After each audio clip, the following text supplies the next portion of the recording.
hell of a rise from March to the beginning of May in the market.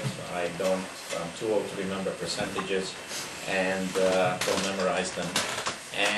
But since the 1st of May roughly to the last day of May, or almost the last day of May, the market stayed in a narrow trading range.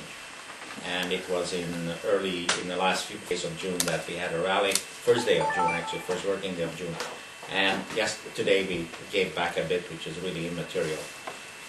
The breakout that we had on 1st of June, I believe, was a very decisive breakout because we got to the point where the market hasn't been since October of last year. And so it is very important. I think Gerard and I, before the gong went, discussed something where I said, what is the common denominator between economy and fundamental research and technical research and commodities and everything else? And took me a while to drag it out of him, but he finally agreed that the two words that we should be talking about is supply and demand, which relates to absolutely everything, whether it's financial or fundamental or technical or whatever.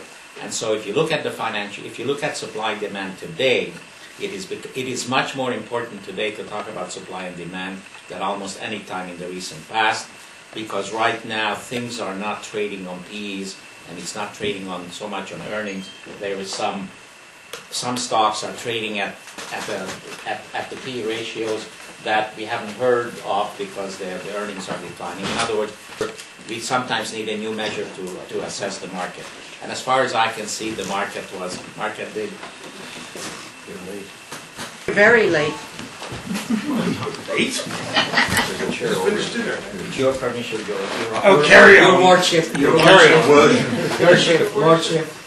No, I was just saying that, to summarize, I was saying that we're now at the point where supply and demand, and looking at supply and demand is very important because some of the usual measures that we need and use in a major bull market are not present at this stage.